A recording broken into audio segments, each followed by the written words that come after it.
Anxiety সম্পর্কে যা জানা জরুরি।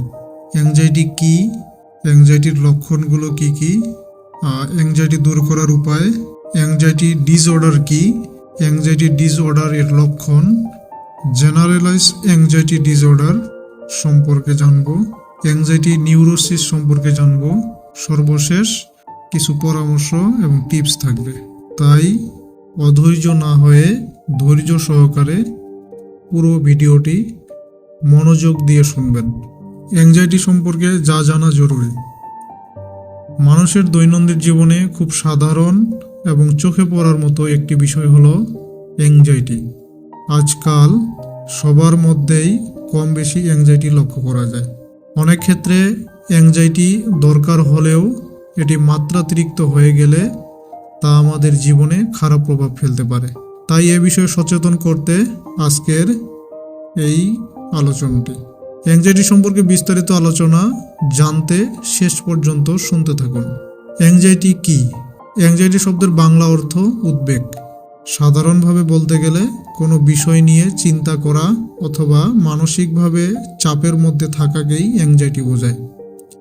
আমরা মানুষেরা প্রত্যেকেই উদ্বিগ্নতার মধ্য দিয়ে যাই। যদি অ্যাংজাইটি স্বাভাবিক মাত্রায় থাকে তাহলে সেটি আমাদের জন্য খারাপ কিছু নয়। যেমন একজন স্টুডেন্টের মধ্যে আসন্ন পরীক্ষায় ভালো ফলাফল করার উদ্বেগ বা অ্যাংজাইটি স্বাভাবিক মাত্রায় থাকলে সে নিয়মিত পড়াশোনা করবে এবং তাতে তার ফলাফল ভালো হবে।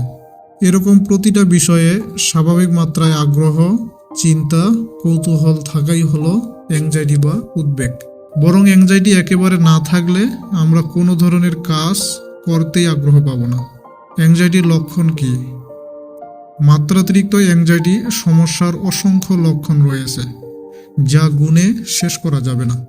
যেমন অতিরিক্ত দুশ্চিন্তায় ভোগা, নিজেকে সব কিছুতে ছোট মনে করা, অস্থিরতা কাজ করা, কাজে মনোযোগ না আসা, নেগেটিভ চিন্তা ভাবনায় মগ্ন থাকা, মেজাজ খিটখিটে হওয়া, আরও অনেক, যা নিয়ে বিস্তারিত বিশ্লেষণ ভিত্তিক ভিডিও আসবে সামনে।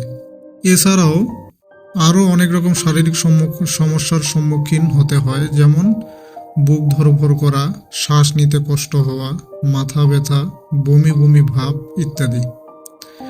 আসুন এবার জেনে নেই অ্যাংজাইটি অ্যাটাক বা প্যানিক অ্যাটাক কী জিনিস।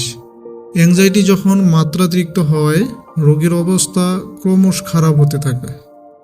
কখনো কখনো খুবই বিপজ্জনক পরিস্থিতিতে পড়তে হতে পারে। তাদের মধ্যে একটি হলো প্যানিক অ্যাটাক। এতে মনে হয় প্যানিক অ্যাটাকে খুব অল্প সময়ে খুব খারাপ কিছু ঘটে যাবে, সব ভবিষ্যৎ চিন্তা আর কি। আর প্যানিক অ্যাটাক হয়ে থাকে অতিরিক্ত প্যানিক, চিন্তা এবং ভয় থেকে। অ্যাংজাইটির ফলে এরকম যে কোনো সমস্যা রোগীর যে কোনো সময় হতে পারে। তাই অ্যাংজাইটি জনিত সমস্যায় ভুগলে সমাধানের পথ বেছে নেওয়াটা খুবই জরুরি। অ্যাংজাইটি ডিসঅর্ডার কি? অ্যাংজাইটি যখন এর স্বাভাবিক মাত্রা পেরিয়ে একজন ব্যক্তির মধ্যে অতিরিক্ত মাত্রায় দেখা যাবে এবং দৈনন্দিন জীবনে অথবা কাজকর্মে নেগেটিভ প্রভাব ফেলবে, তখন সেটাকে অ্যাংজাইটি ডিসঅর্ডার বলে। আরও সহজ করে বললে কোনো বিষয়ে অতিরিক্ত চিন্তা, দুশ্চিন্তা করাকেই অ্যাংজাইটি ডিসঅর্ডার বলে। এ ধরনের পরিস্থিতিতে সারাদিনের খুঁটিনাটি বিষয়ে চিন্তা হতেই থাকে। অ্যাংজাইটি ডিসঅর্ডারের লক্ষণ। ডিসঅর্ডারের লক্ষণ বা উপসর্গ দুইভাবে দেখা দিতে পারে, যেগুলো অবলোকন করলে বোঝা যায় যে উক্ত ব্যক্তি অ্যাংজাইটি ডিসঅর্ডারে আক্রান্ত কিনা। প্রথমত মানসিকভাবে যেসব উপসর্গ দেখা দিতে পারে সেগুলো হলো কোনো বিষয়ে আগে থেকেই খারাপ ঘটনা ঘটবে ভেবে আশঙ্কা করা, যেটাকে বলা হয় নেগেটিভ চিন্তা করা, অতিরিক্ত পরিমাণে দুশ্চিন্তা, খিটখিটে মেজাজ থাকা, খুব অল্পতেই রেগে যাওয়া, রোগীর মাঝে অস্থিরতা কাজ করা, কাজে মনোযোগ কমে আসা ইত্যাদি। দ্বিতীয়ত শারীরিকভাবে। অ্যাংজাইটি ডিসঅর্ডারের প্রভাবে অনেক ক্ষেত্রে মানসিক সমস্যার পাশাপাশি শারীরিক অনেক সমস্যা দেখা দিতে পারে। প্রথমত এসব বিষয়ে রোগীরা মনে করে সমস্যাগুলো তাদের শারীরিক জটিলতার কারণে হয়েছে। পরবর্তীতে বিভিন্ন পরীক্ষা নিরীক্ষা করে দেখা যায় সমস্যাগুলো শারীরিক কোনো জটিলতার কারণে হয় নাই। তখন বুঝতে হবে তার এটি অ্যাংজাইটি ডিসঅর্ডারের কারণেই হয়েছে। এক্ষেত্রে উল্লেখযোগ্য কিছু লক্ষণ প্রকাশ পায়, যেমন বুক ধড়ফড় করা, শ্বাস প্রশ্বাস নিতে সমস্যা, বুকে ব্যথা, শরীরের বিভিন্ন জায়গায় ব্যথা হওয়া, প্রচণ্ড মাথা ব্যথা, মাথা ভারী অনুভূত হওয়া, ঘন ঘন প্রস্রাব হওয়া, কোষ্ঠকাঠিন্য হওয়া, পাতলা পায়খানা হওয়া, পেটে গ্যাস অনুভূত হওয়া, হাত পা কাঁপা এবং মনে হয় এই বুঝি আমি মারা যাব, আমার দিন শেষ হয়ে আসছে। Generalize anxiety disorder. কোনো সাধারণ বিষয়ে খুব বেশি চিন্তা করাই হলো জেনারেলাইজ অ্যাংজাইটি ডিসঅর্ডার, অর্থাৎ গ্যাট, GAD। যেমন ধরুন, আপনি অফিসে যাবেন, এমন সময় মনে হবে যে আপনি সময় মতো গাড়ি পাবেন তো, বা গাড়িতে উঠলে কোনো দুর্ঘটনা ঘটবে না তো, বা সময় মতো অফিসে পৌঁছাতে পারবো তো, এরকম অপ্রীতিকর চিন্তা ভাবনা করা। এই সমস্যাটি রোগী চাইলেও কমাতে পারে না। তাদের মধ্যে দুশ্চিন্তা এসেই যায়, একের পর এক ছোটখাটো বিষয় নিয়ে। এছাড়াও এ ধরনের রোগী কোনো প্রকার অনিশ্চয়তা মানতে পারে না। যেমন কেউ আপনাকে একটা কথা কয়েকদিন পরে বলে যখন জানায়, তখনই আপনার মধ্যে চিন্তা বসবে, কি বলবে, আমি কি কোনো দোষ করেছি, মানুষজন কি আমাকে খারাপ বলছে, এ ধরনের চিন্তা ভাবনা করা। অথচ বলার কথাটা ছিল খুব সাধারণ একটা বিষয়। এ ধরনের সমস্যাই হলো জেনারেলাইজ অ্যাংজাইটি ডিসঅর্ডার।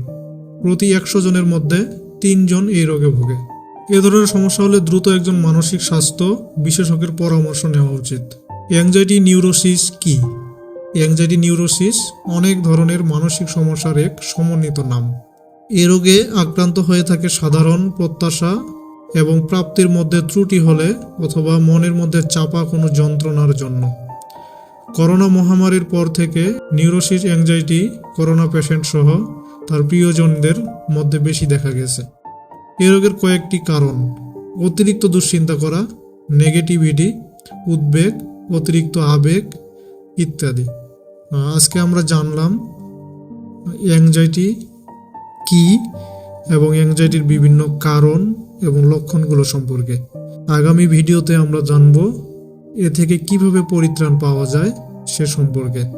আমরা ওষুধ খেয়ে রিকভার করব নাকি ওষুধ ছাড়াই রিকভার করব, সে সম্পর্কে আমরা বিস্তারিত জানব। সে পর্যন্ত ভালো থাকুন। আপনি অথবা আপনার পরিবারের কোনো সদস্য এই রোগে আক্রান্ত বলে সন্দেহ হলে অতি সত্বর চিকিৎসকের পরামর্শ নিন, অথবা কাউন্সেলিং করান। আমি কোনো ডাক্তার সাজেস্ট করব না, কিংবা আমি নিজে কোনো ডক্টর না। আমি সাধারণত অ্যাংজাইটি পেশেন্ট ছিলাম। শুধু এটুকুই বলবো, এই সমস্যা থেকে বের হতে সুষম খাবার এবং ওষুধ ছাড়াই শুধু কাউন্সেলিংয়ের মাধ্যমে রিকভার করা সম্ভব।